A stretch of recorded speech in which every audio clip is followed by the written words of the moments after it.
he is claiming in a post on X that the Trump administration is actively considering a nuclear strike against Iran. And I'll tell you in a second why I bring this up in conjunction with today's discussion. She published that on X, stating that she was, quote, not speculating, but rather that she knows that high-level discussions are underway to lower the nuclear threshold. Now, the problem with this is it's totally unverified. There is no context, there's no substantiation. We also know that since leaving office, Green, who was a big ally of the president, has aligned with anti-war conservative figures to really very strongly oppose U.S. military operations in Iran. So we have to take what she says with, I guess, as the saying goes, a grain of salt. But who knows? Maybe as a former congresswoman, she has the context in the administration, and maybe she is being told this. And maybe she believes it. And maybe it's true. I don't know. So the reason I bring it up is if you think there would be a crisis if the president ordered the bombing of Oman, imagine this. It would, first of all, the way it works is a presidential order to launch a nuclear weapon as a first strike. I think it's different if, like the doomsday scenario movies, Russia launches nuclear weapons towards the United States. He doesn't have to go through a congressional approval. He just, turns the key and pushes the button, basically. But a first strike against a nation that's not firing nuclear weapons at us, that proposal would trigger the highest level of military and legal scrutiny in the chain of command. Yes, in general, the military is bound to the concept of civilian control, but a nuclear order is different. Vastly different from a conventional bombing. So, in all likelihood, the Pentagon folks would not just bomb, as I used that term earlier. There would be a highly formalized process to determine if the order is legally valid. So it's not an absolute order as others might be. And I'm not going to get into details, but there are 4 pillars of nuclear legality that have to be considered. And as a matter of fact, if the first strike order fails, goes for test, they are legally required to refuse it. So I don't want to get into a lot of detail into that. It's totally unverified. But there's a parallel to what our discussion is today, and that's why I mention it. So is this threat to bomb Oman a step too far? Well, I guess it depends on who you're asking. The president's detractors are already on the record calling it a dangerous and destabilizing statement on the part of the president. They point that Oman has been a loyal and an historic partner to the United States. But the White House is countering by saying that it's a necessary display of strength to break a deadlock following the expiration of the U.S.-Iran ceasefire. Okay, let's not lose sight of the fact that the threat was delivered informally. It was on True Social, but still, it is a threat. And it could be considered by some as a step too far. And as a result of this, there are already moves in Congress to try to block the potentiality. So some members of Congress are, at least on the surface, taking this seriously. Senator Tim Kaine, a Democrat of Virginia, says he's introducing a specific Oman War Powers resolution which would legally bar the executive branch from funding or executing unauthorized military strikes against Oman. Now, in the past, these war powers resolutions have been voted on in Congress strictly along partisan lines, but there are some indications that there might be some bipartisan support for such a resolution. Where does Congress have control? Well, always the power of the purse. So they could preemptively insert funding prohibitions into defense spending bills that explicitly prohibit federal funds from being used for offensive operations against Oman, absent a declaration of war. And within the military, there are some braking systems, and there are potential illegal braking systems as well. And there would probably be some back channeling diplomatically to try to put an end to this absurd idea. There's Gary's bias on it, that the United States might attack an ally that has been trying to help us negotiate an end to the conflict in Iran. So, with that, the question is the president going too far here? Marshall, why are you not on the stage? Let me fix that. That's really weird. I don't know why that happened. Okay, so we'll start with Scott, and presuming Marshall makes it to the stage, followed by Marshall. Scott. This is strange. Yeah, this is very strange. What makes it particularly strange is they're not. This is a long-term strategic partner that has the past served as an intermediary between Washington and Tehran. Look, I mean, they're trying to work out an arrangement. I understand with Iran around commercial shipping through the Strait. I don't know why you would threaten to bomb an ally, right? I mean, is the strategic rationale behind this that the administration doesn't want an Iran-Oman arrangement that strengthens Iranian influence over the Strait? I mean, aren't we undermining the mediator that we've relied upon in the past to deal with Iran? I mean, this is very strange. I think threatening to casually bomb an ally is crazy, right? I mean, it's just crazy, right? I mean, this is wild. Now, as you said, Gary, it's I don't know. It was on the line. I don't know. This is bizarre. That's all I can say. This is fucking faggots getting me. Well, this is just another indication, in my opinion, and this is just based on observation when I say it's my opinion, of the president's disdain for the State Department diplomacy. Traditionally, issues that are discussed behind closed doors between diplomats, where you can have candid conversations, but come out saying that, that they had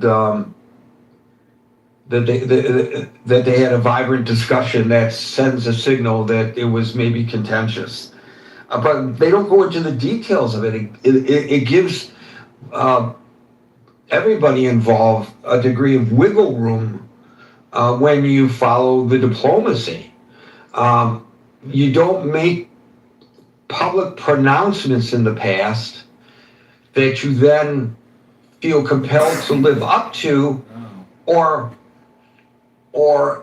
maybe you don't live up to it and you look stupid. So if you were to threaten Oman diplomat to diplomat behind closed doors, you could always back away from it and save face, and you don't have it's not public facing.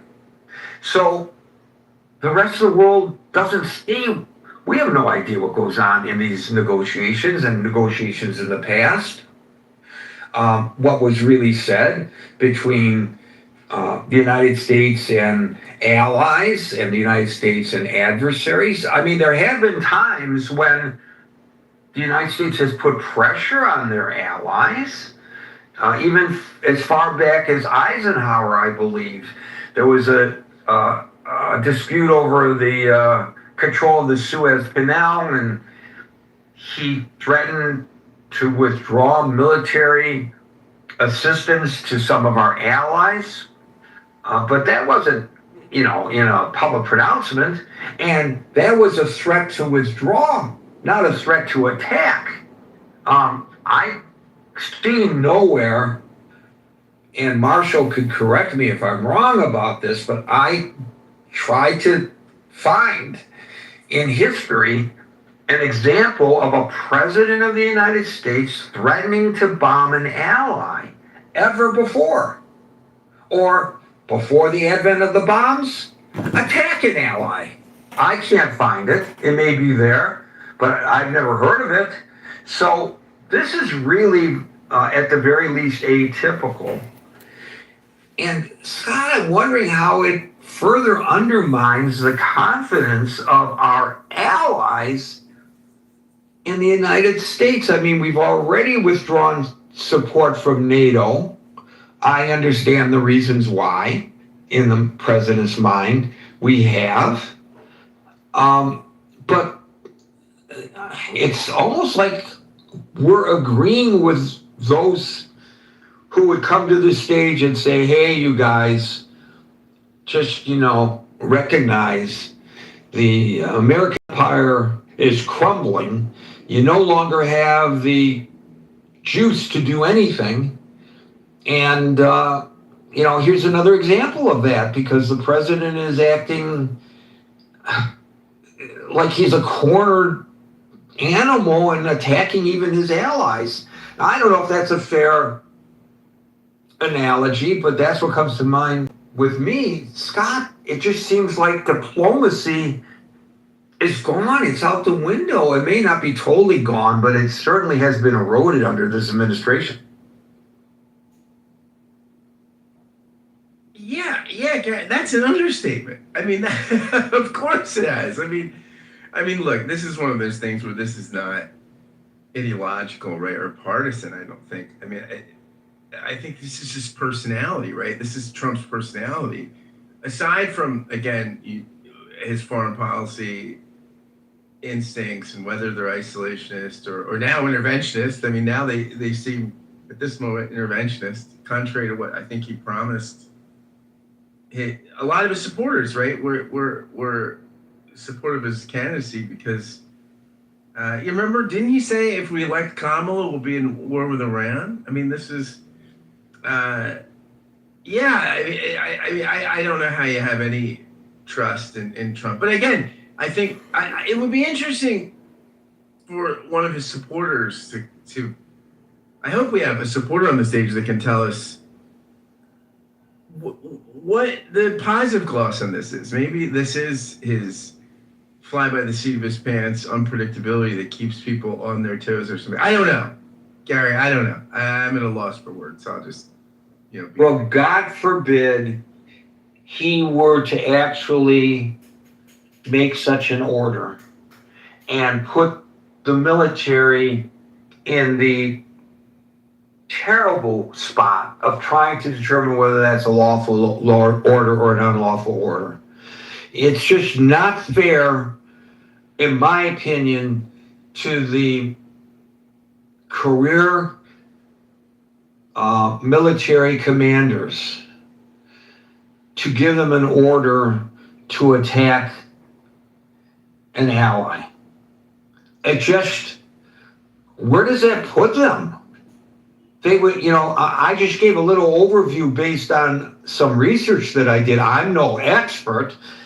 I did accurately quote the military code, but certainly that's just a segment of the code. I don't have a full understanding of what all that means. I know what I just read, but to me, it's just putting them in an untenable situation. What if, since he's willing to suggest attacking Oman, what if he just decides we're going to take Canada as the 51st state? What if he decides that by force? What would the Pentagon do then? I don't think there's any question, but they would not follow through on that order. But I don't think that's beyond the realm of possibility, not probability, based on what he's saying about Oman and what he has said in the past about Canada. These comments, he may not mean them in the literal sense, but they certainly have consequences. And as you and I have both said many times before, I love quoting Barack Obama on this. Don't tell me words don't matter. They certainly do. Thank you, Scott. We'll go to Marshall, followed by Agent. I just can't believe he threatened to bomb our ally again. Didn't he do this like a couple months ago? I don't recall him that. When did he do that? Girls, let me tell you something, Jerry. You gotta wait your turn, buddy. Sorry. Go ahead, Marshall. I was saying he threatened to bomb Oman a couple of months ago.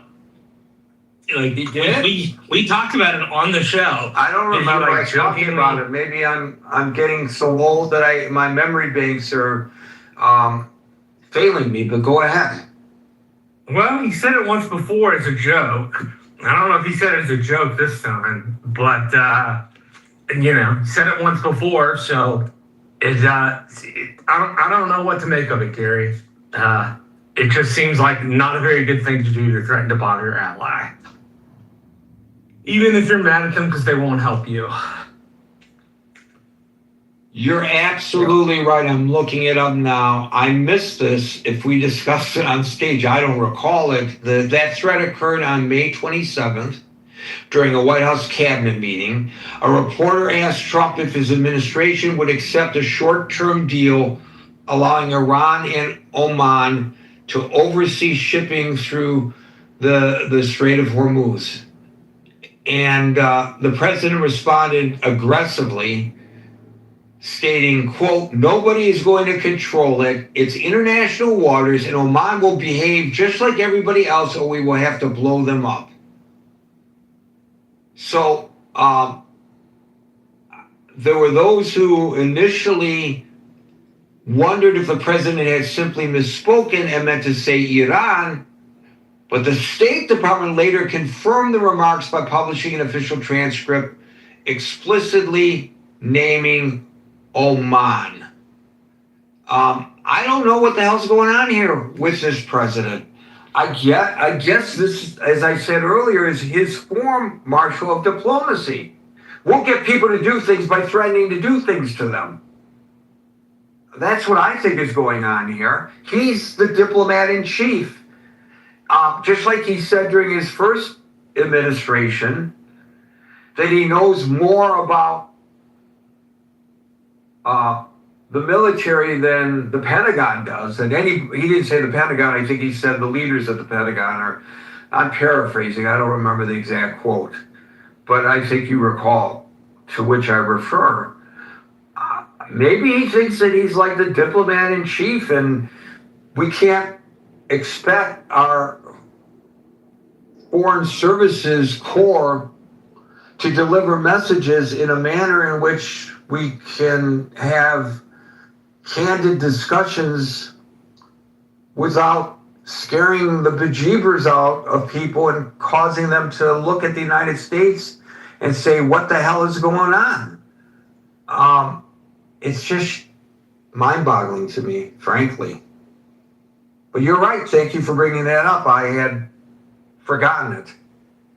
Yeah, so it makes it twice. It makes it 2 times that he threatened to bomb an ally. The same ally. Yep. I mean, what the hell is going on here? And yet, as we discussed yesterday, he's pulling back on the pressure on North Korea. I mean, I just don't get it. Not that I'm, looking for us to go to war with North Korea, but I think, as we discussed yesterday, Reagan had it right about using the military as a deterrence. And by the way, the threat of military action can sometimes be more effective than actual military action. And military action can be effective if it's successful, but we haven't been very successful of late. So that makes the future threats of military action less of a deterrence. Agent followed by Anson.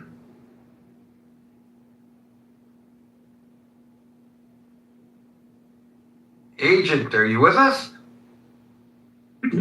Hey, Gary. Sorry Yeah, we about can hear you now. We hear you now. Yeah, I saw the headline. It's pretty hard to, I've said before, this is someone you take seriously, but not literally. And again, he says stuff. It sounds like he was exasperated when he said it. Although, people should have a little bit of, well, maybe he might do something. Look, what does Kelsey say is like the chances that this will happen, right? What does Polly Market say? I think that's where, if people want to know what the money says is more likely, and how much did it go up as far as the likelihood after his latest statement. I mean, we can get all worked up about what he said, but what does the money think? People willing to actually bet on the outcome. I mean, that tells you how much more likely this thing actually is. I think it's I haven't looked it up. I should have looked it up, but I suspect the chances are very low. But I think he's making a point. He's doing negotiation. He's saying, look, you got to get on board.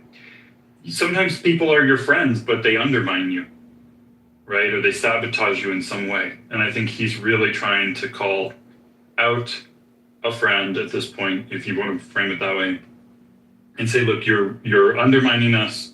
This is extremely expensive for us. The stakes are high.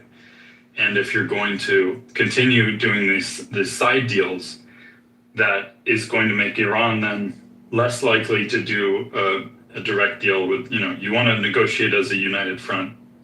So I think that's what this is about. Now, if they really undermine us too, maybe if they cross some kind of red line somehow and they do get bombed, I don't know. I'm not going to say it's impossible. I'm just saying, just because his words literally said that, nobody should take this man literally. Anyway, I think I made my point. Thank you. Except that he's the president of the United States.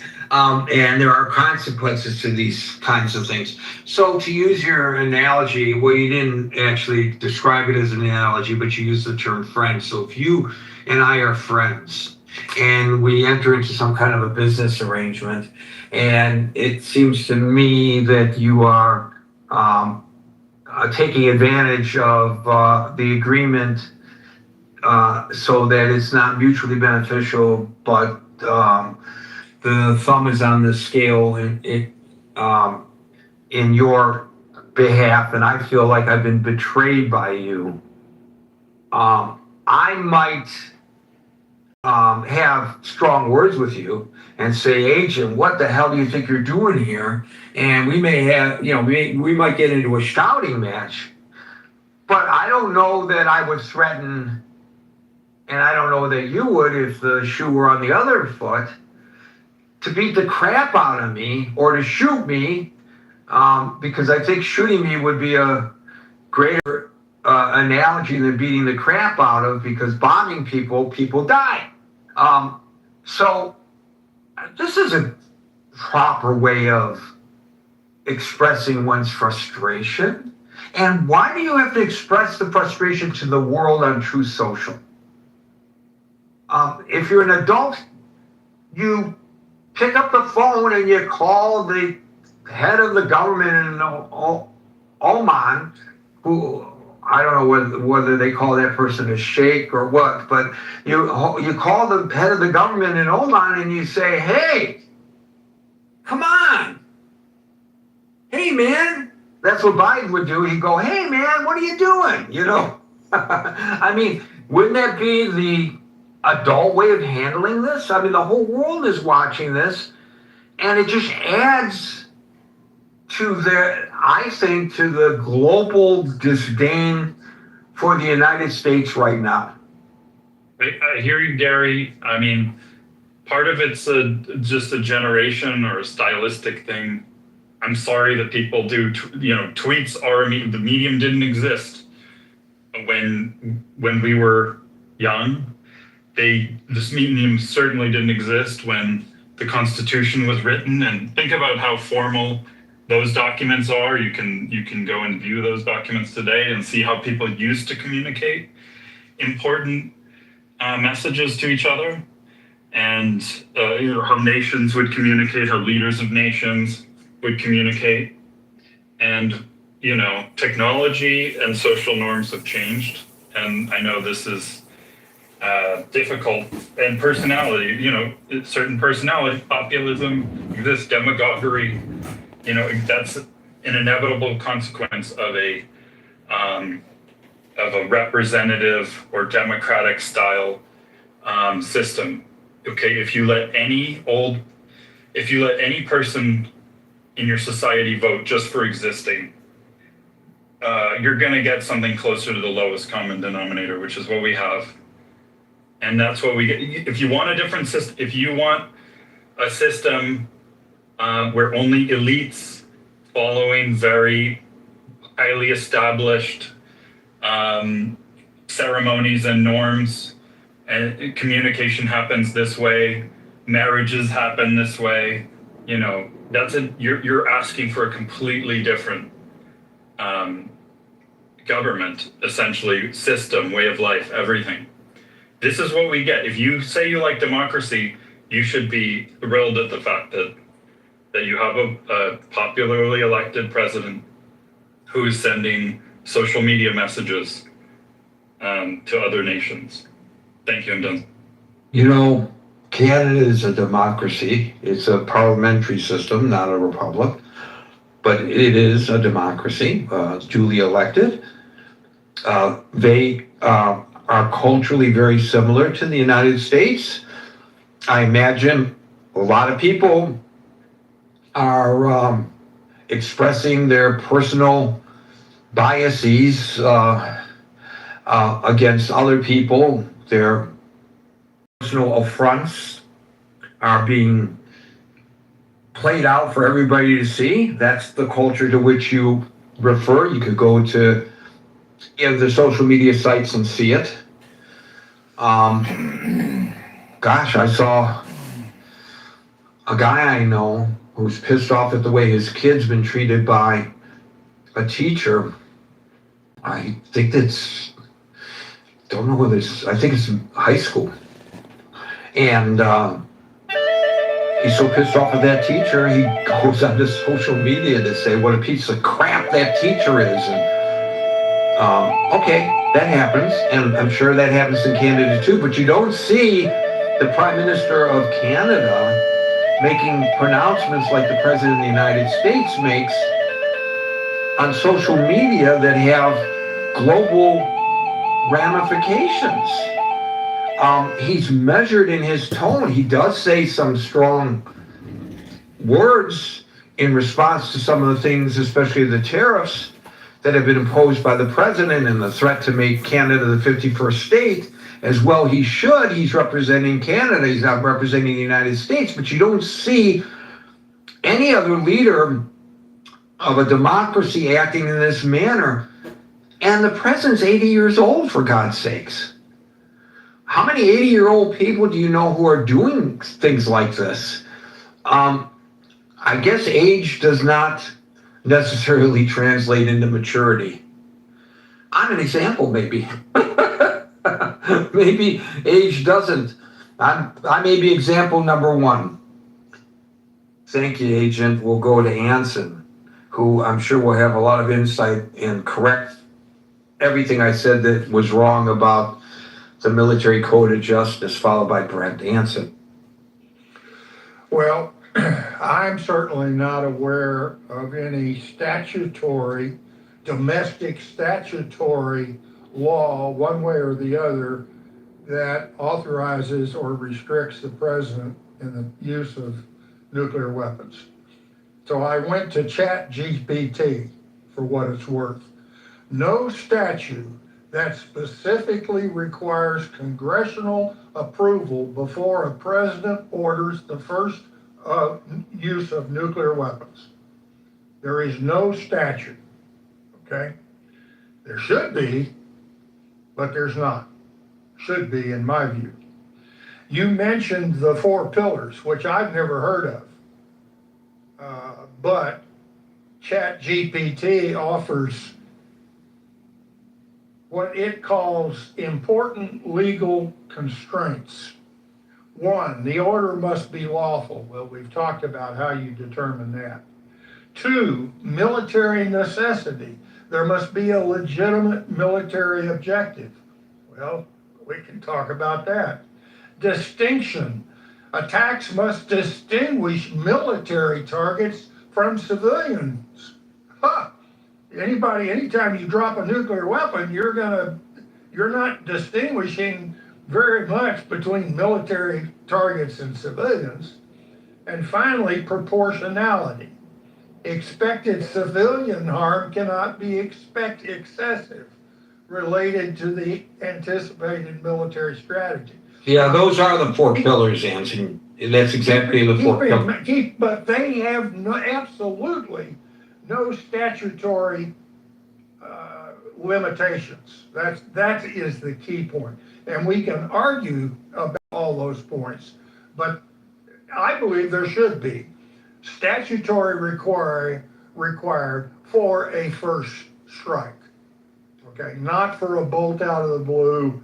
Here comes 1,000 missiles headed, and the president has to decide whether to respond or not. That's a whole different ball of wax. Now, let me talk about Marjorie Taylor Greene.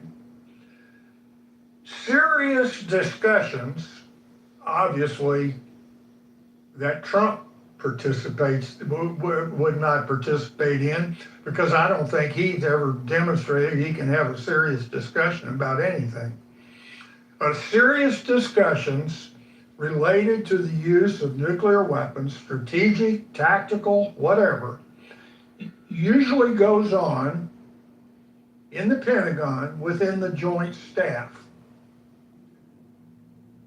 Marjorie Taylor Greene says she absolutely knows that such discussions have taken place.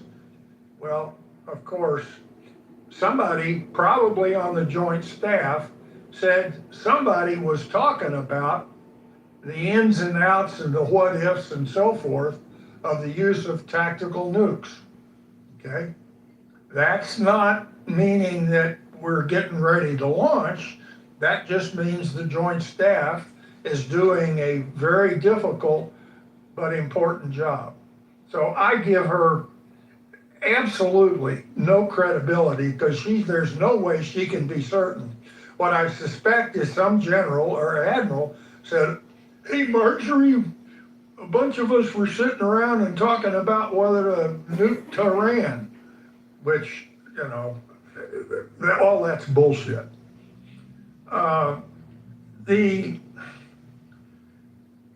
Where am I going? Oh, knowing and on the deck plates, so to speak, knowing that evaluating the legality of an order, particularly, let's just restrict it to the use of, say, a first strike launch of a tactical nuclear weapon. How do the people outside of Washington know whether the four constraints have been just, when I was going to sea on submarines, and of course that was 40 years ago, we didn't get newspapers. We weren't told what was going on. We were not aware of current events. And if bing, bing, bing, the teletype started clicking, and it was related to the use of nuclear weapons, that kicked in. Two-man control, two officers go in, they both have to carry one side of the card to the other, they both have to deliver it. Two-man control, I mean, the whole gamut of actually executing the launch.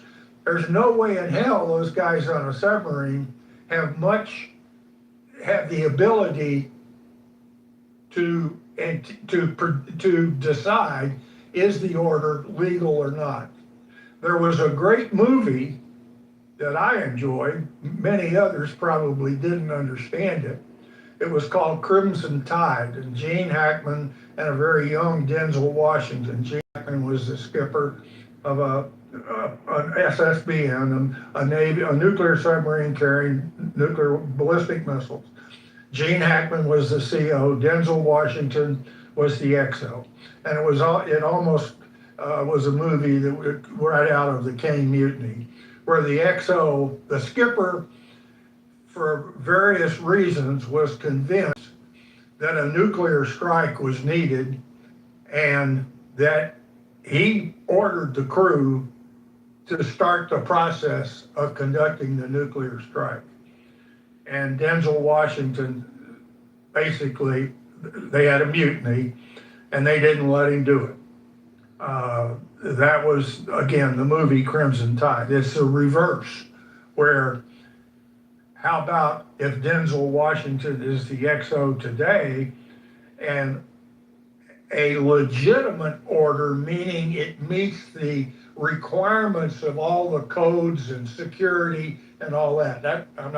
When I say legitimate, it means it's absolutely correctly following the protocol of how to communicate, prepare for, and actually launch a nuclear weapon from down in the field, or on a submarine, or on a bomber, or whatever you want to call it.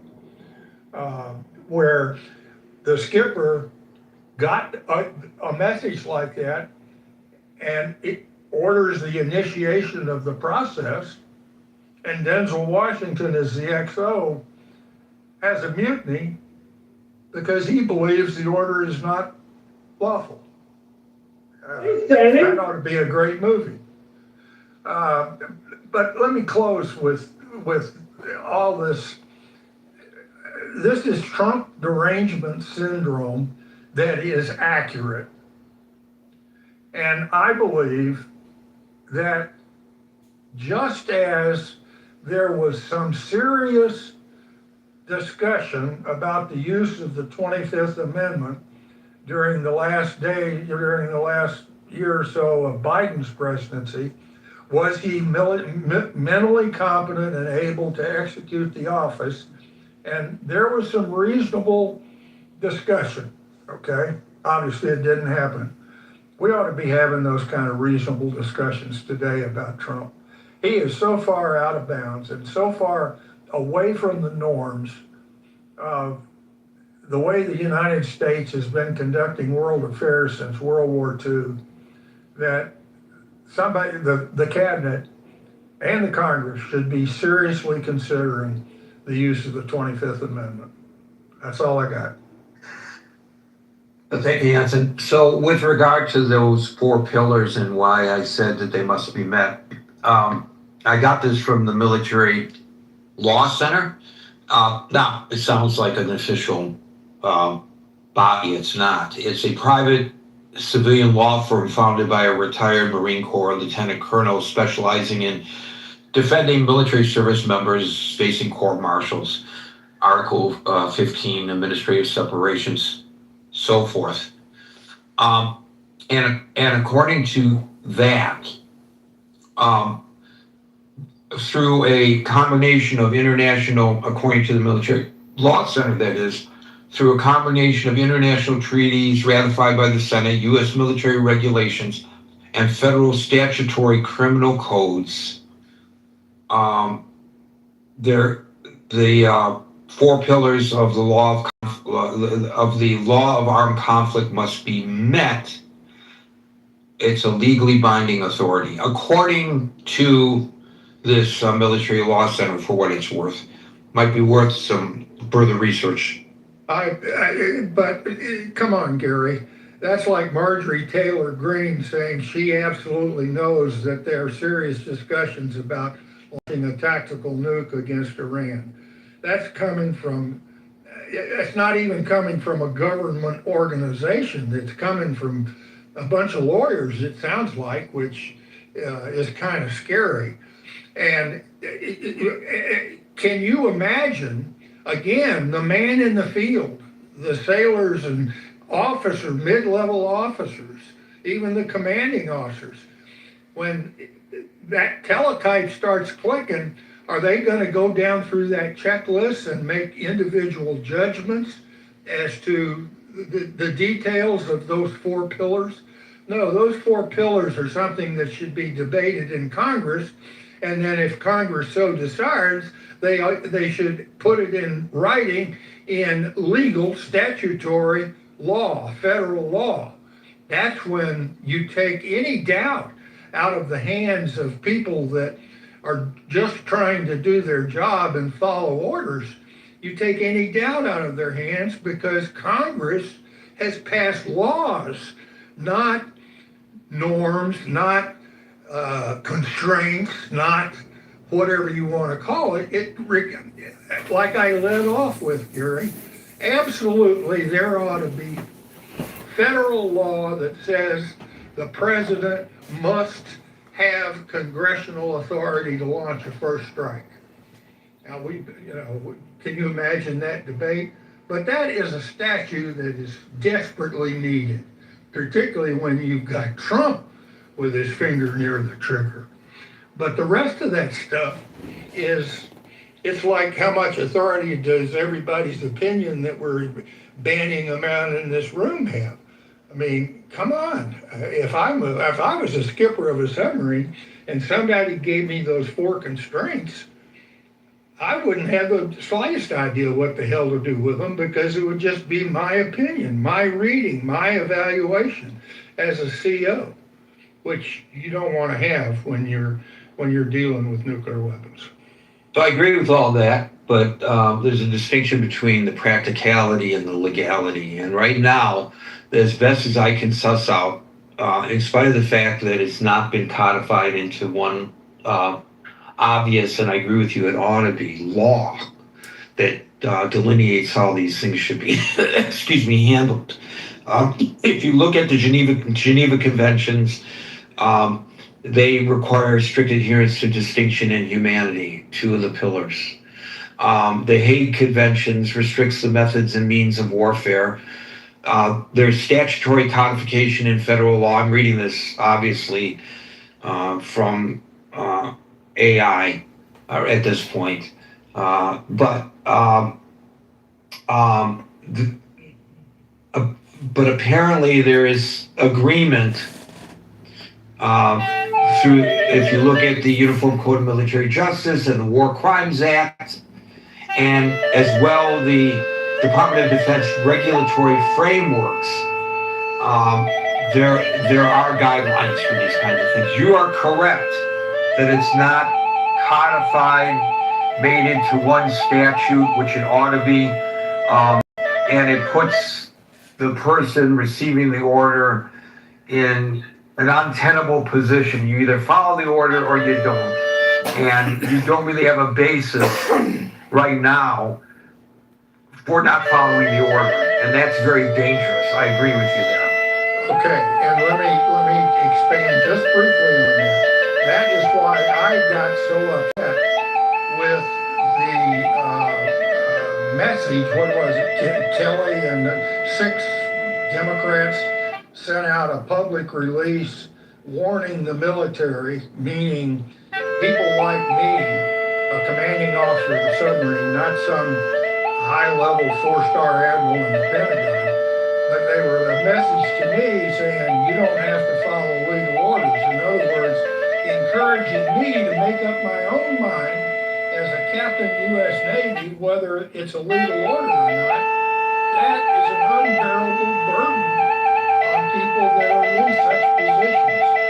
And to accept responsibility in that position and think if you do your job and follow orders, then you're going to be court-martialed.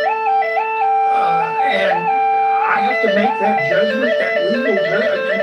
You mentioned the Hague Conventions, the War Crimes Act. I'll guarantee you, throughout my entire naval career, I never had any training, I never read, and I probably hadn't even heard about the Hague Convention and War Crimes Acts and that stuff that you mentioned. That's for Congress and lawyers and high-level people to sort through and figure out what they really want to happen. But of course, that doesn't happen in today's politics. Not to I'm even, sorry- not to even. I'm sorry for being on a soapbox. No, it's like, not to even try to put myself into your shoes that you wore when you were serving. But I would think that it would be an undue burden even if you're never called, as thank God we've never been since World War II, but to enact such an order. But knowing that that order could come at any time, seems to me to be an undue burden, just waiting for the potentiality, knowing that it could happen. Even though the probability is that it wouldn't, the potentiality is there. You've got under your command right there the ability to follow that order and unleash the most lethal power weaponry against humanity. I don't know if I can handle that burden, and even if I'm never called to do it. Well, That's I'll just too much. guarantee you that there are 150 or maybe 300, depending upon how many Trident submarines on full alert are at sea today. But there are submarines out there today in that position where the protocol says when the teletype starts ticking, the first missile should be away within 15 minutes. That's going on today. Holy cow. And that's probably how long it takes to do it, right? Probably takes you that long to do it. From the time it goes gone, man, battle stations missile for a tactical launch. From that moment, and that's when the message comes in, it's taken to the skipper and the XO, 2 men, evaluate it, concludes that it's a legitimate order, meets the protocol. That is when the klaxon sounds, the crew reacts, and the norm is that within 15 minutes, the first missile out of 24 is away. By the way, is it true, as we see in the movies, that when the order comes on the teletype, it has a code and then there's a lockbox and you have to match the code against the code in the lockbox? Everybody involved, like me, just take me as the skipper or the XO, or the office, there are officers assigned to two-man duty, nuclear codes, and so forth. Those pieces of paper are in 2 locked safes. My stateroom as a CO had 2 locked safes. I only had the combination to one of them. Somebody else had the combination to the second one. So I couldn't even, as the CO, I couldn't get in to get the card The same for the teletype is clicking. The radioman has to be two people, how to handle it. The junior officers that read it and match up the codes, bring it to the CO and the XO, and then the weapons officer and others that are actually, there are multiple keys that have to be turned to, continue the process. And those keys are under two-man control with the same regimen that I'm talking about. So in the, And we practiced that many, many times throughout a 70 or 75 day patrol at sea during the Cold War. We didn't actually open the safes. We never actually got the keys out. We had practice keys that were kept under that kind of control. So we didn't practice with the real thing. We practiced with drills. But we bong, bong, I remember, it just happened routinely, bong, bong, bong. Man, battle stations missile for a weapon system readiness test. That's what we heard. And oh no, another effing drill, there we go, you go man your battle stations. That went on all the time, and probably still does. so what about the, I know we're getting way off track, but this is fascinating information, and we'll move back onto the topic in just a second. But we see these scenarios where the order is made and then rescinded, and at the very last second, humanity is saved from a first and second strike because the order got rescinded. Is there a mechanism in place for the order to be called back before that 15-minute period is over? And I apologize for coughing. No. You could get a countermanding order coming from the same source. Basically, it used to be keyed out of Cheyenne Mountain. I don't know where the president gives the order, and then that goes to some radio operator, and teletypes start clicking. I don't know where that happens, but they go click, click, click, all the way to the radio that puts the message on the tape, and that's broadcast very low frequency and antennas in the upper level Michigan that go to the submarines and the bombers and the missile silos, and that's the way it works. So yeah, you could get a countermanding order. It would be a close call. Wow. And Well, it always is in the movies too. It always is a close call. I know this is way off target, but it emphasizes again what my fundamental concern is. These are decisions that have to be made at the highest level in government and codified in understandable U.S. law, not political bullshit and opinions. U.S. law, so that I know the law when I'm a captain of a submarine, and I know how to follow that law, and I've got training on it. That's not the case today. Thank you for that, Anson. Very insightful once again. Brent, followed by Derek. So, I think this is an example of just the more kind of chaotic foreign policy that this administration has. We've gotten into a war in which, the Iranian response was pretty clear from the start, and the fact that we didn't really have these solutions was pretty clear from the start. We've signed a memorandum of understanding, or at least we did at one point, that seemed to be okay with the Oman making a deal with Iran, and now we're not, and it's kind of interesting.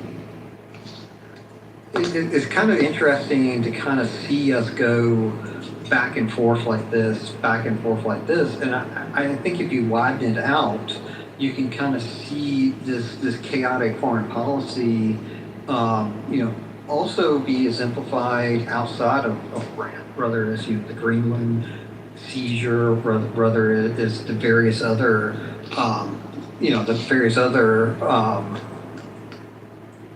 the various other kind of foreign policy buffoonery that we've had. And I think at the end of the day, where that leaves us is kind of in a lurch, and that lurch is undermining the global world order that we've had since World War II. And if you want to look for any other place to see that, only thing you have to do is look at the bond market today that is falling through, or that is increasing faster than we get. Thank you for that, Brent. I think it's a trigger for me. It's probably pretty obvious by the virtue of the fact that I choose these topics and how I present them. Obviously, I have my bias when I present it. I try to show both sides or as many sides as possible. But I do have a bias. We all do. I'm kind of triggered when we are threatening our allies. Why are we threatening allies? We are threatening to take over Greenland. We are threatening, and in fact, in the tariff war with Canada.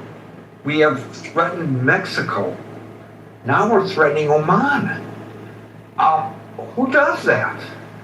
Who spends their days threatening their so-called friends?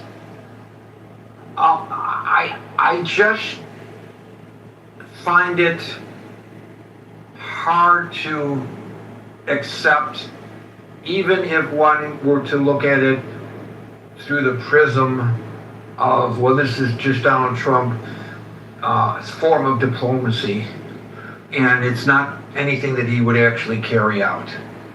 And that may be true. But I don't think that's even the point. Just the fact that a president of the United States would make such threats against our allies, I find reprehensible. I don't know how other people view it, but why is it even necessary? And I know we always get these explanations, well, what the president really means, and we know that it's that, and we know that it's this. Look, there's a reason behind it, and this is the reason behind it. And I can actually understand, in this particular threat, the reason behind it. Oman should not be, from the United States perspective,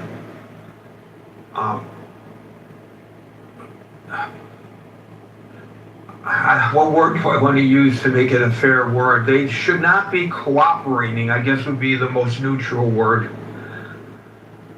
They should not be cooperating with Iran on a plan to reopen the Strait of Hormuz in the manner in which they have discussed doing if they are our ally. I agree with what he's trying to accomplish. He wants it to be reopened as an international waterway with no tariffs along the way as it was before. But the manner in which he's doing it, I just can't abide, personally. I really have a problem with it. How are our allies supposed to view us now? Will they be the next ones to be threatened? Nobody wants to be threatened. It's poor form to threaten your friends or your allies. So, what the heck's going on here? It makes really little sense to do this because there are consequences to this. And we hear it all the time when people from other nations come to the stage here and talk about how people in their communities are starting to view the United States, not in a very positive manner. Thank you, Daryl. Brent, we'll go to Daryl, followed by Doctor. Hey, can you try and invite Amir up? I've been trying to invite him up several times, and he's not making the trip. I think it's a clubhouse glitch on my end. Who? Amir. I've invited him as well. I've invited everybody. Then it's a clubhouse glitch. It's this glitch on Clubhouse where. Yeah. So there are several possibilities, and it could also be. Is he back channeling you, telling you he's trying to get in? Yes, he will. Okay. That's important information because I know that some people who I've talked to who have been in that position did not intend to put their hand up, but it's too easy, as we all know, to click on that by mistake. And so that's why it's hard to determine why people aren't making it up to the stage. But in this case, I've invited them repeatedly, and apparently so have you. It must be the glitch where if you leave and come back, it'll let us invite you back. Sometimes, not always, but you can try it. Daryl followed by Doctor. Yeah, so, trying to make it make sense when it doesn't. I think like everyone's trying to like think rationally. Why is this happening? Because this is irrational in a sense, right? It's because he's irrational. So I think like what we should do collectively, people can agree or disagree, is that we should agree that maybe he's not thinking rationally.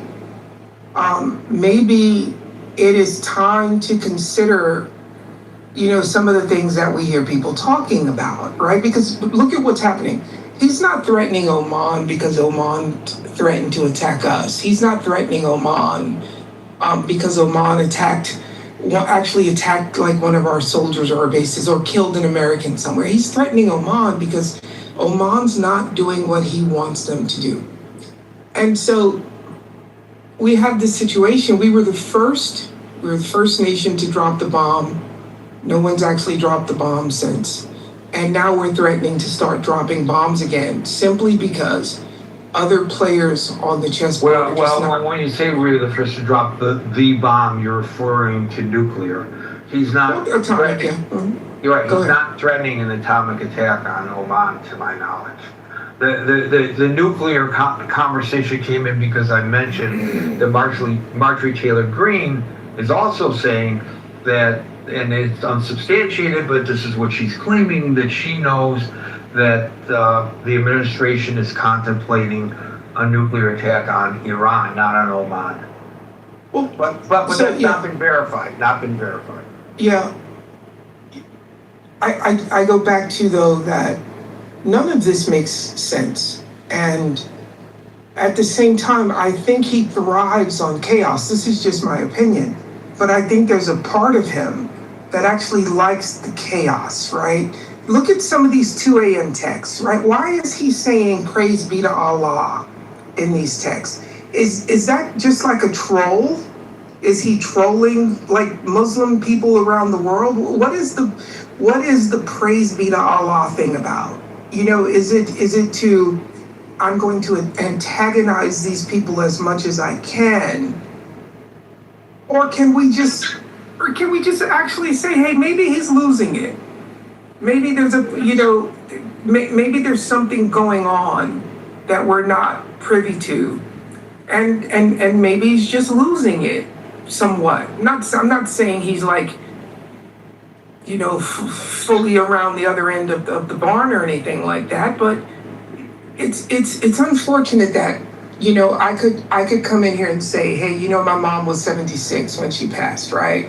And there were days where my mom was very lucid, and then there were days I'm like, what the hell is this old lady talking about, right? But we can't say that because we can't say what it seems like our own eyes and ears are telling us, because it becomes this thing where, well, you can't diagnose a person without actually, like examining the person. All of that be damned. I think we have enough intuition to say that something's not making sense here. And if we don't get to the bottom of it, where will we be? We've abdicated our global leadership. So let me just make a distinction based on what you just said. Mm-hmm. I don't think you or I or anybody is in a position to diagnose the President of the United States. But I think you and I and everybody are in a position to observe and comment on his behaviors. That is the distinction that I think we have to make as we view this. So, for example, I know a guy who I have to tell him sometimes 3 or 4 times before he gets it, and he'll repeat stories to me and to other people that he has told us in the past. I'm not going to diagnose him. I don't know that he has dementia or Alzheimer's. I have no idea, but I can accurately describe what's going on with him, his symptoms. And I think it's fair to talk about the systems. I don't think any of us are qualified to make the diagnosis. And again, no one's diagnosing, but like I'm saying, we can all, like you just said, we can all observe what we're observing. And anyone who's actually been around an elderly person or someone who's getting a little older and has seen similar things happen, I think it's completely fair to say, hey, maybe we should take grandpa down to the doctor for a checkup or something like that. That's fair. But the other argument is to just shut down even the conversation. We like I said, we have completely we have given up the idea of American leadership. We're like you just said, someone said earlier, maybe it was Anson, we're threatening to invade Greenland, right? We're threatening Canada, make Canada the 51st state. That's not going to happen. So if that's not going to happen, why is he saying this? He's saying this because he loves the idea of the chaos, right? I told you, my friend worked for him for 12 years. She said he watched The Sopranos religiously, and he loved Tony Soprano. He loved how Tony would, dictate to the other bosses what they had to do. He loved when Tony would just grab someone and throw them against the wall. I don't believe for one instant that he has what's best for this country in mind. I believe he's been benefiting personally, not only himself with the trades, but it's the crypto, it's the sneakers. He sees the office of the leadership of America as an opportunity to pad the coffers, and I don't think he actually cares about what the outcome is or will be, as long as it benefits him personally. I think he's very afraid of becoming a lame duck. I think that's why, some of the stuff, like, I wouldn't put it past him to declare some type of emergency during the election, because I think he fears being a lame duck more than he fears being out of office in 4 years or 2.5 years. I got some breaking news that's related to this. CNN is reporting, quoting an unnamed source, that the president has ordered his top envoys to stop talking to Iran.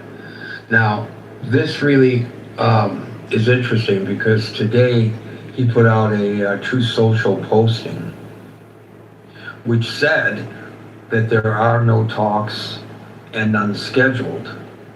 But yesterday in an interview with Fox, Kushner said that not only are talks going on several levels, because there are several different groups who profess to represent Iran, which of course is complicating things.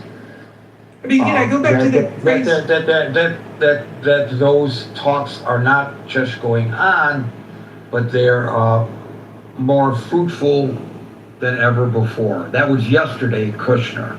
Today, the president puts out a Truth Social post saying that there are no talks and there are none scheduled.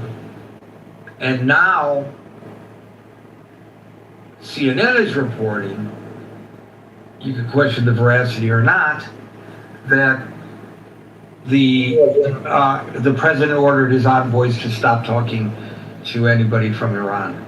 So I don't know what's going on here, but we're getting mixed messages there as well, and I'm a little bit nervous because anytime you make the decision to stop talking, that suggests an alternative that may be unpalatable. And again, I just go back to he's the president, right? And I get it. Some people don't like the idea of the president being, the pomp and the circumstance, or whatever you want to call it, but he is still the leader. And you want your leader to at least act like a leader, not just a bully, but, use your diplomats. Why aren't you using your diplomats? What are we paying all of these people in the State Department to do? Why isn't he using the people that are supposedly highly trained at this, very sophisticated at this, very skilled at this? Why is the leader of the free world governing through you can't even call them tweets, what is it called? Truths anymore? And I think people should, maybe yes, people decided that this was what they wanted.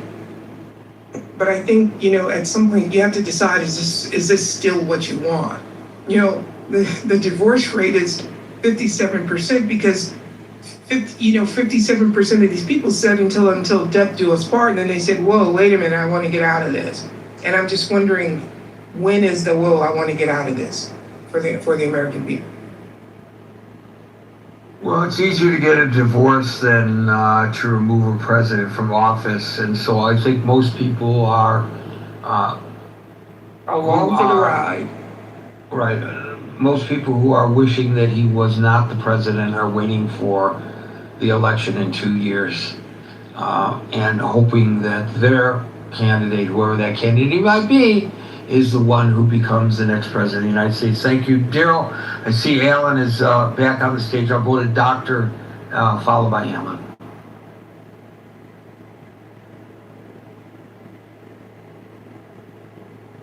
Doctor, your microphone is open. We don't hear you.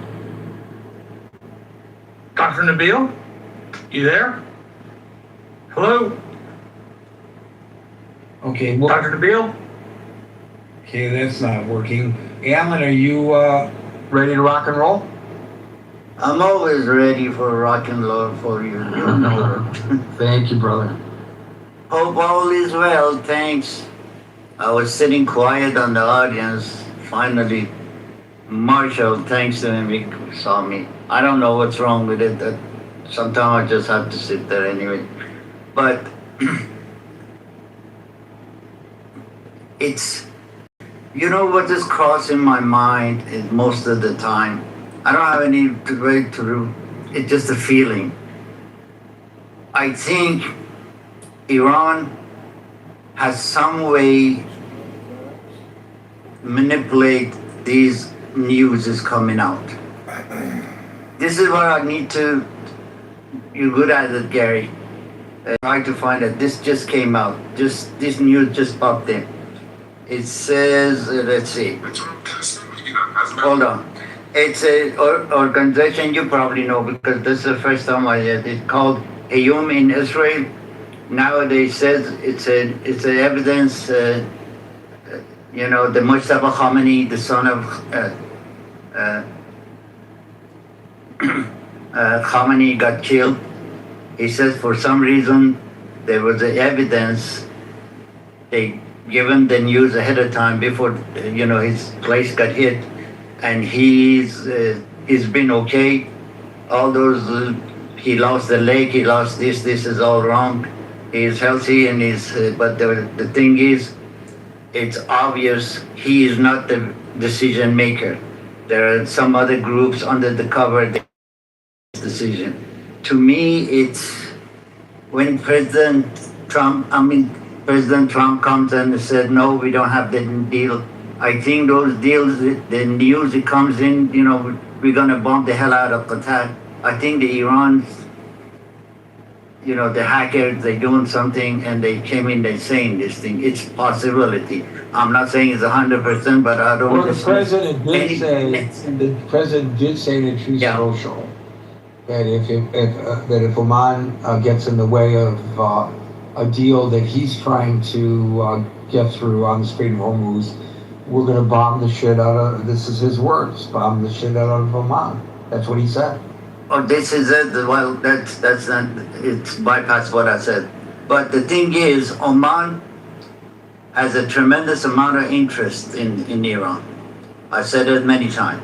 They've been on the ground, they had pipe to the gas, and they taken the natural gas of Iran for at least last 15, 20 years. And they don't pay a dime for it. And if something happened, I'm sure if there is a regime change or somebody comes in, those deals is all out. Along with all the other deal Iran's regime they made with China, made with Russia, and we made Qatar and Turkish. So now I found out that the deal of Turkish being a mediator, now if Iranian, they want to travel to Iran, they have to get off the plane in Istanbul, and you cannot book your flight, go straight from Canada to Tehran or US to Tehran or any place. They have to get off in Istanbul, and they have to take them suitcases, and they paid a tremendous amount for each. There is a international, it's a 20 kilo, which is a 40 pound, but they changed it to 10 pound, 10 kilo, which is a 20 pound. And they collecting a lot of money out of these Iranians. My cousin is one of them, and she is having an almost heart attack to get rid of some of the stuff they asked her to bring. And she said, there is no way I can go through and then pay the tremendous amount. These people are cashing out on all this stuff. And I don't blame him. Qatar goes out of his way, try to, stabilize the situation, because they don't want to lose that free gas we getting and selling it to the European anyway. Back to you, sir. So, yeah, Oman may not be the best ally that we have in the region, is what you're suggesting, but still, they are considered an ally, and the president has, whether he means it or not, taken a true social, and previously during a cabinet meeting, as Marshall points out, threatened now twice to bomb Oman. Doctor followed by Monsef. You want to try it now? Doctor, are you there?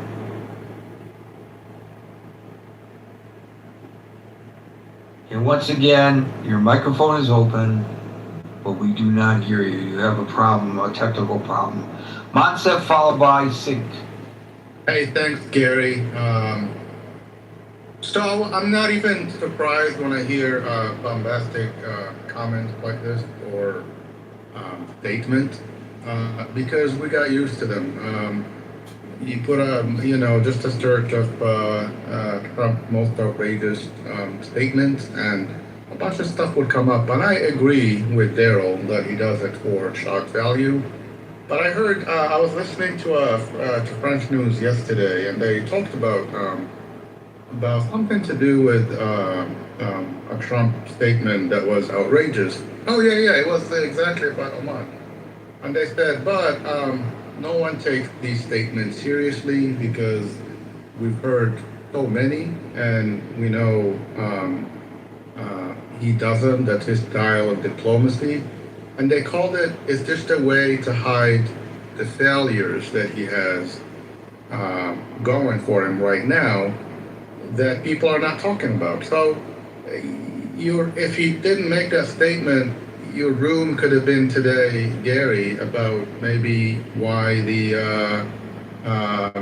war in Iran is taking this long, while we were promised that it was going to be a short excursion, or why our troops in the Middle East are running out of food and hygiene problems and all that. But he keeps making these statements, and those become the main event, the main thing that people are talking about. I mean, it goes back to we're gonna take over Greenland. I mean, Denmark thought it was shocking when they heard it. After a while, they just disregarded it as it's just talk. Making Canada the 51st state. That's a threat. You're gonna invade a nation, a neighboring nation. That's not even an ally. It's like a nation that you share, thousands of miles of borders with, and that I don't think there is a country in the world, as far as I know, that is close as Canada and the United States are. You can't distinguish between Canadians and Americans, style of living, the mentality, the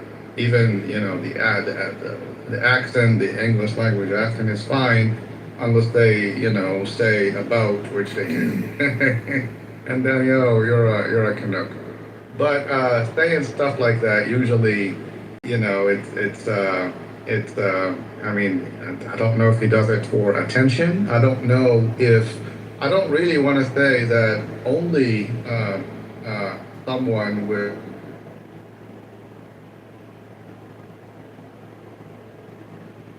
Oops.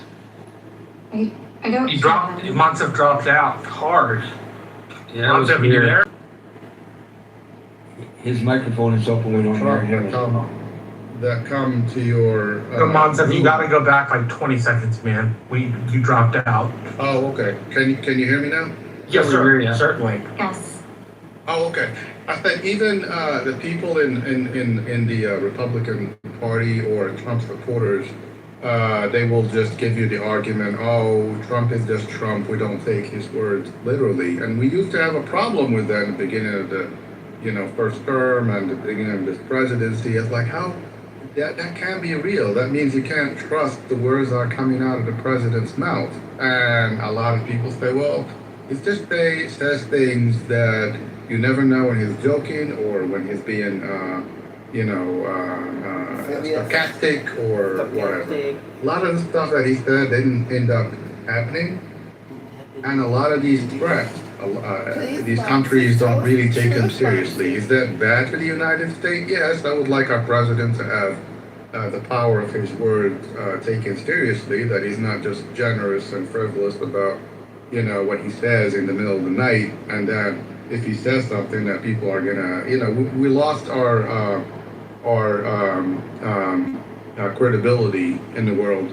I'm going to end with this. About 10 days ago, I went to see a concert by Bryan Adams. I don't know, the older people might remember him. He was a rocker from the 80s. He still tours. He's great. He's a Canadian rock singer. And he sang a song in the concert called The 51st State. And basically, the song went, we will never be the 51st state. And it had, great applause and all that from the people. But it pushed people that we felt always like they are our closest, not just ally, but like neighbors and all that, to feel like they had to say to their neighbor, like, don't even think about it. You went too far. But, I still say that the reason he's doing all this so that we don't talk about this stuff that is going on, that we could be talking about. Yesterday, I think it was the Reuters Ipsos poll that now is 33%.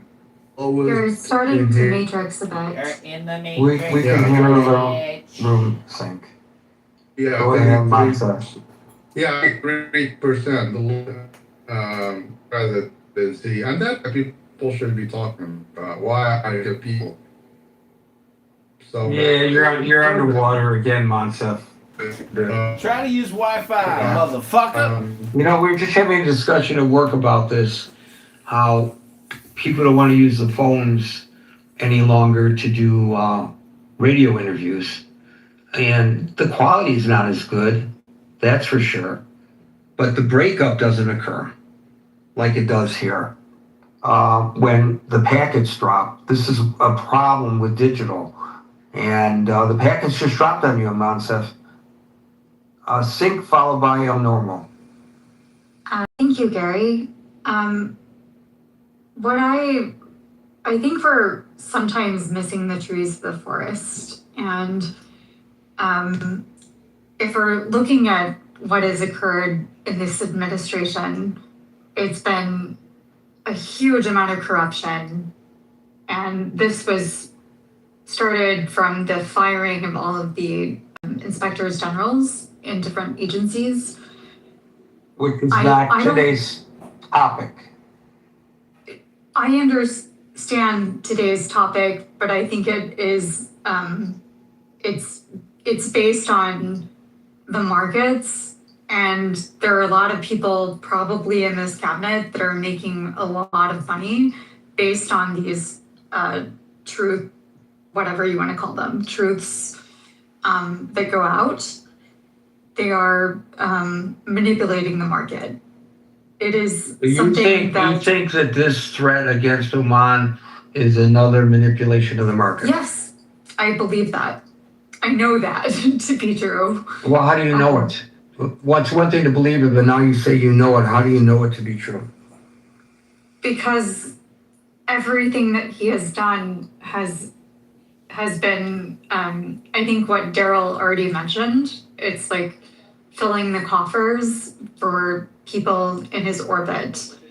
I believe that all of these, because the power of the presidency is something that a person like Donald Trump never should have received. It's unfortunate that people elected him. They thought that he was going to be like a game changer or change agent. No, he is literally just trying to like enrich himself and everyone in his orbit. So when he makes these statements, unfortunately, it's the power of the United States that goes along with him. There is no question that he has amassed, and the folks in his orbit have amassed massive wealth. They're making money off of these statements. During his presidency. I don't know that we can, at this point, show a causation, but there may very well be. There will be a government accountability report that will be investigated at the end of this presidency. No, I mean in terms that of. Will show that. I'm not saying. Yeah, but okay, so you're not gonna let me speak? Sorry. So I'm not saying that you can't show causation on the wealth amassed. That's not what I was saying. I'm saying that specifically. I don't know if you can show a causation that the True Social posting about the threat to bomb Oman is going to, or in hindsight, has resulted in even more wealth in his orbit, as you put it. I don't know that we can say that specifically. We'll see. I think there will be an accounting that will take place later, but I think all you would have to do is look at the Fidelity and Vanguard accounts of the people in his orbit and see if there were correlations between the time that he decides to make his messages and potential wealth gains for those people. So I don't know whether as I said, I don't know whether we can say that that's the motivation here. But in my mind, it doesn't really matter what the motivation is. Okay, you're going to interrupt me again. I'm gonna move on to another call. I don't think the motivation is as important as what he is doing. I don't think it's proper for the United States to be threatening its allies, not publicly. Maybe privately, in private conversations, but clearly not publicly. I'm going to give Abby an opportunity to get her footing, and we'll go to El Normal and then back to Abby. I didn't really have a lot to say, but I actually did want to respond to that comment because, I think it's off topic, but I think to make a definitive statement that the person knows for a fact, I think is disingenuous. I mean, we could then go back and look at everyone in public office, and we could say that Hillary Clinton established great wealth from positioning certain foreign decisions as Secretary of State, and we can say that Pelosi positioned in order to gain. I mean, I think there's lots of allegations, there's lots of innuendos, but I don't think to say that things are definitive is proper. I wanted to respond to that. I put in the chat Rubio's reaction, and I don't know if you talked about that. With respect to Trump's comments, it feels like Rubio's doing some cleanup. But there's a mixed message because there are some, Rubio's comments are that Oman has been a good faith actor. And if you look at some of the history of why Trump is making his comments, he's feeling like Oman has been emboldening Iran and not working well through the negotiations and has been problematic for the last few months. So that, I'm finding a conflict between the two of them, and I don't know where the truth is between that, whether Oman has actually been more of a thorn in their side or if Rubio is correct and has worked with them. So I kind of put that question out there. I don't know, Gary, maybe if you have more insight into that. I've been curious about it. I find it fascinating. I was unaware of that, but I find it fascinating because we've all been wondering when it was going to happen, where Rubio would start exerting some of his independence and distance himself a little bit from the president as he potentially eyes a run for the presidency himself. That's, I think, from that perspective, what you just brought to the table, Abby, is fascinating. Thank you. That's really all I had. Yeah, thank you. So, I mean, there's a lot of reporting about wealth amassed by the president and people in his orbit. The problem I had with the previous caller was she sounds like Marjorie Taylor Greene when Marjorie Taylor Greene says she knows that there are discussions in the administration to potentially nuke Iran. She knows it.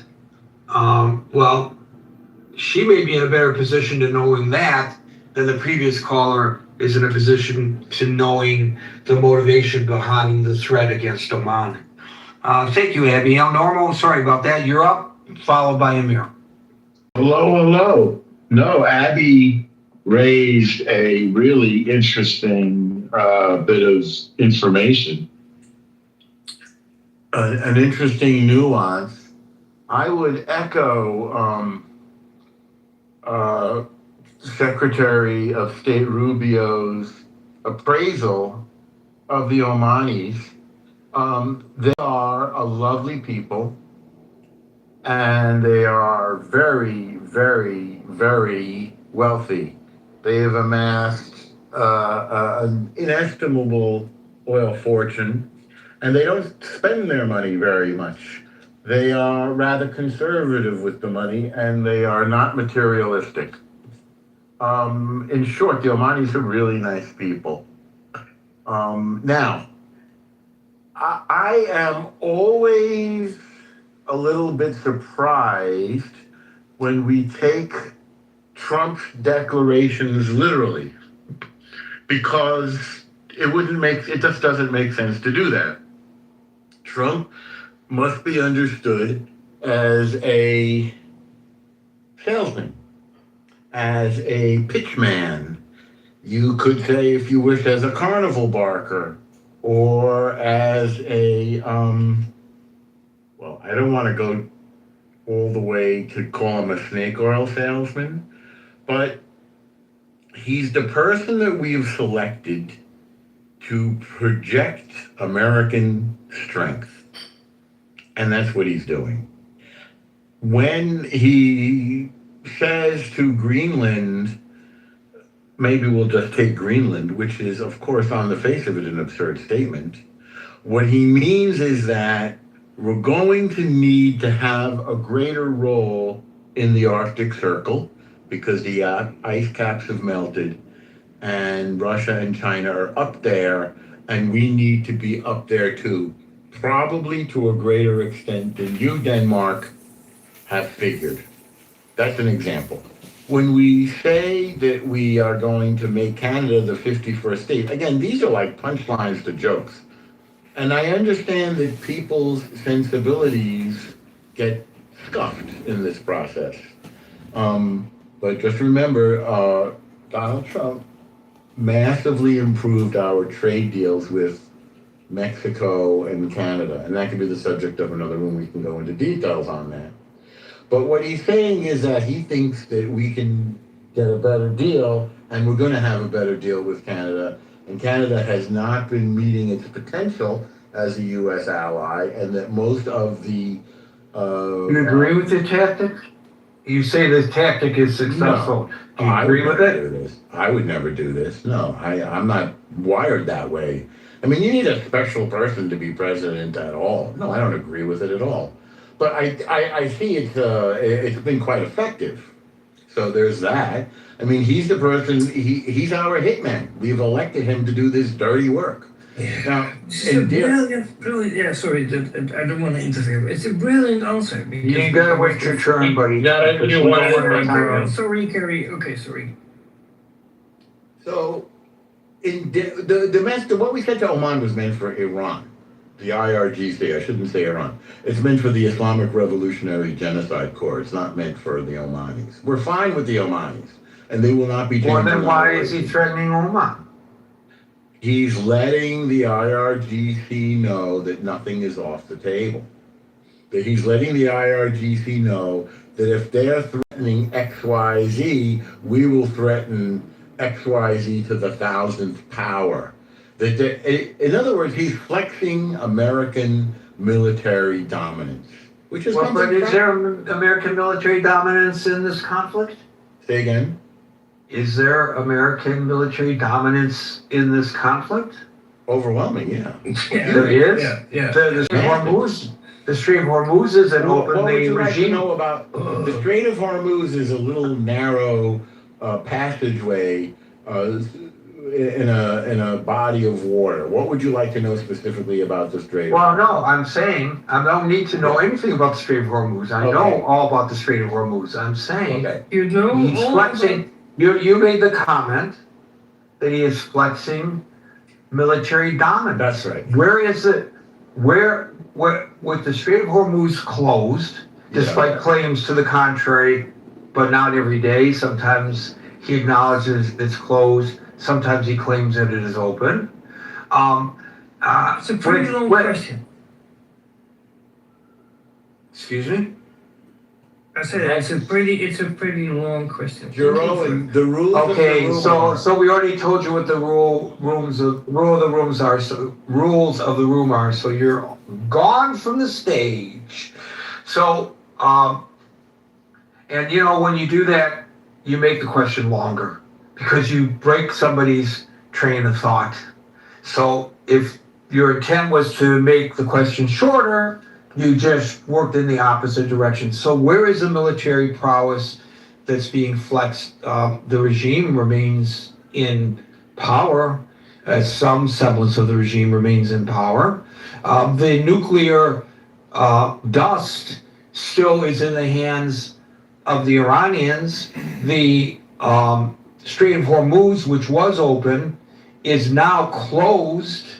One of the aircraft carriers is obviously problematic. We don't know whether it's as bad as has been reported, but it's bad enough to move an aircraft carrier group from the Pacific to the Middle East to relieve them, making us vulnerable in the Pacific.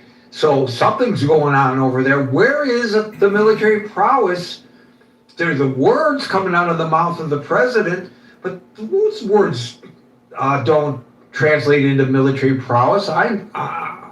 Do you really that by him threatening to bomb Oman, that shows to the Revolutionary Guard that we better be careful because the United States has all this military prowess?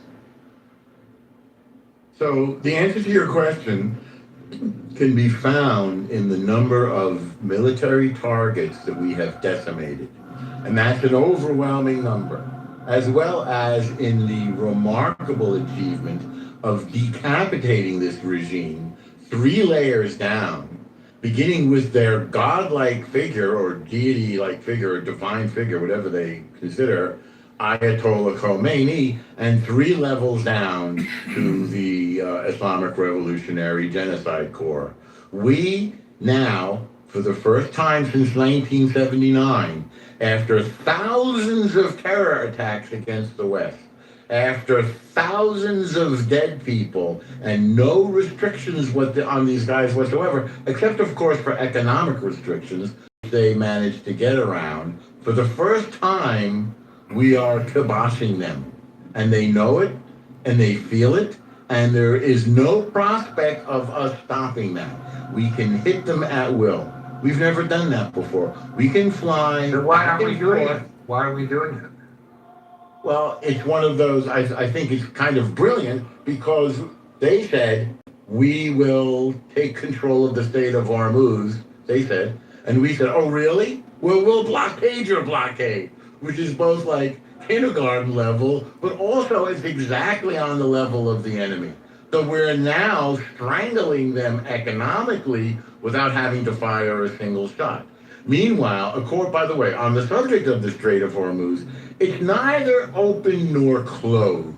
Well, it's not certainly operating to its normal capacity. When you have 7 or 6 or 8 transits a day, and there were more than 100, sometimes as many as 200 a day, you could call that open if you want. It's reduced. It's reduced because of pirates. Reduced? Yes, it's reduced. We have, and it's difficult to get insurance. So they will sometimes attack ships and they will sometimes not. Those are acts of piracy. Whenever they move through, the ships are attacked. Every day that they move through, ships are attacked. You know that. Well, please, I don't say what you think I know, which is, by the way, that was also crazy for people to speculate about Trump's motivations and the working of his mind. That's crazy talk. But Well, I'm talking about the facts on the ground or on the water. I do not think all of the ships passing through there right now, whatever they are, I have to go look. I thought it was up to, I don't know, something like 65, but I don't know. No, it's 6 or 7 a day. Okay, they're not all being fired upon, obviously. I didn't say that. I said every day that ship is attacked. I'm sorry? I said on a daily basis ships are attacked. Oh, yeah, I don't know with what degree. I didn't say every ship is being attacked. I said on a daily basis. No problem. I'm not nickel and diming you by any means. It's the same thing as with the Houthis in the Red Sea. They've decided they want to be pirates. So what do you do with pirates?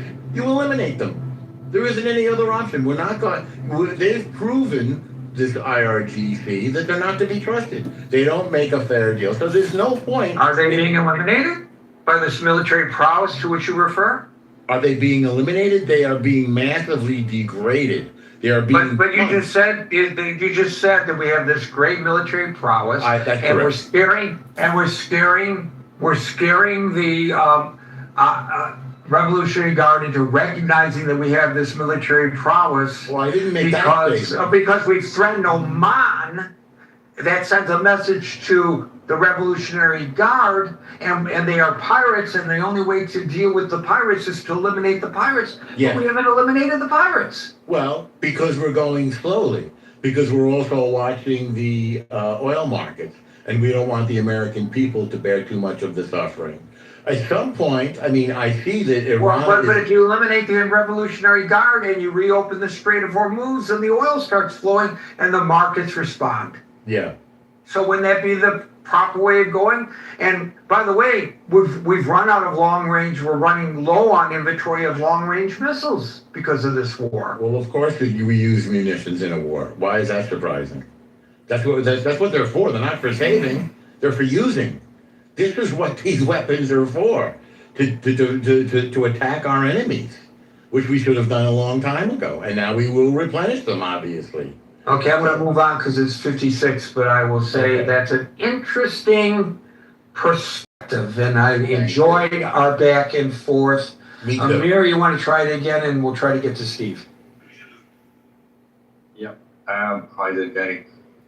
Very quickly, first of all, Iran has a lot of influence on in Oman, and this goes back decades. And why do I mention this? Because that leverage has been used by Iran to have a deal with Oman regarding the Strait of Hormuz. Now, we know that for decades, Iran has been threatening the closure of the strait. I mean, not only that, they've actually outlined how they're going to do it. And it's not going to be very difficult. I mean, as we all know, Houthis, for example, that's just been mentioned in Yemen, they can close the Bab al-Mandab quite easily. So, I mean, the mighty IRGC closing the Strait of Hormuz is a walk in the park. So there is no surprises there at all. However, what was a surprise, and this was a massive surprise to Iran, as again it's just been mentioned, was the naval blockade. Nobody actually imagined that there was going to be a naval blockade. Nobody had anticipated this. Now, it's been very effective. It's crippling the Iranian economy. It's creating social upheaval, and actually it's creating social havoc. The lack of petrol, for example, very basic things, the lack of food, like, wheat and stuff like that, which needed to be imported. And most of all, the infighting within the Iranian government. So much so that the IRGC is actually thinking about escalating the war, is thinking about using this as a means of unifying different factions within the regime. Okay, but to the question of the threat to Oman, right? Are you in agreement with the previous caller that when the president threatened Oman, he was sending a message to the Revolutionary Guard, not really to Oman? I don't agree with that. And I'll tell you why. Now, why is Trump threatening Oman? Well, as I say, it's because his strategy is being compromised. What is his strategy? It's a strategy of wait and see with the blockade. That is being compromised. So why has he done it publicly? Well, to be honest with you, Gary, I actually wouldn't be surprised, given the influence that Iran has over Oman, I wouldn't be surprised if Oman actually asked him to do so. That would clearly get Oman off the hook if they actually nullified the agreement between them and Iran. They say, look, this guy is going to bomb me to hell. I mean, that just imagine that. So no, I don't agree with the comment that was made with the previous speaker, with Norman. But I think I think this would make more sense. Now, what this proves is that obviously Trump thinks that his current wait-and-see policy with the blockade is actually working. And Oman is compromising this plan. So that could explain this. Now, let's go back to the point I made regarding escalating the war. What would happen? What would the US response be if a major military vessel, for example, was hit? I mean, I'd like Anson to be here and to answer this. Maybe you can actually put a room on this. And if there was casualties, what would be the response be? What if military bases came under attack? Sustained attack with a swarm of the drones. I mean, no one knows what the outcome of that would be. So just putting that aside for the moment, will the naval blockade bring Tehran to the negotiating table, which is what Trump is asking? I think, yes, it may do that, but will it get the result that Trump wants? The nuclear does? I don't think so. And with that, I have to cut you off because it's the top of the hour and I gotta go. But it is true that the naval blockade has been highly effective. I agree with both of you at crushing Tehran's maritime aid, even though there have been ships that have been able to elude the blockade as well. Folks, we're here Monday through Friday at 5 o'clock New York Times.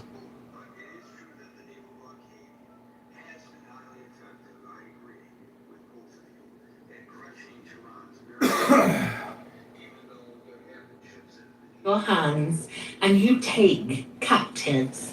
If you notice among the captives relatives a beautiful woman who you are attracted to, you may take her as your wife, bring her into your home and have her shave all of her head, trim all her nails, put aside the clothes she was wearing when she was captured. After she has lived in your house and mourned her father and her mother for a full month, you may then go to her and be her husband, and she shall be your wife. If you are not pleased with her, let her go. You must not sell her or treat her badly, since you have dishonored her. But you can still make her your wife. If they actually notify the agreement between them and Iran, they say, look, this guy is going to bomb me to hell.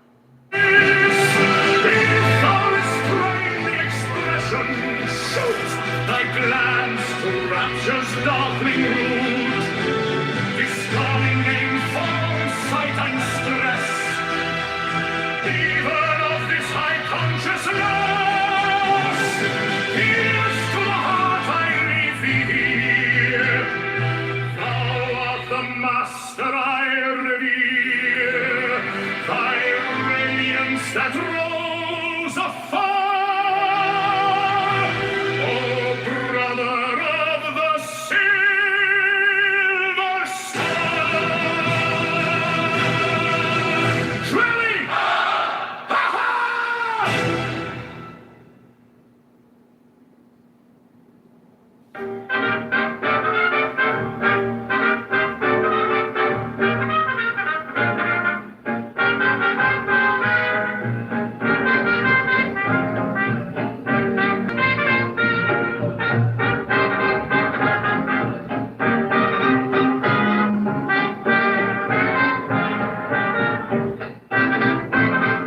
Give me the sign of the open eye, and the token erect of thorny thigh, and the word of madness and mystery. O pan, o pan, we o pan, pan, pan, pan, pan, pan. I am a man.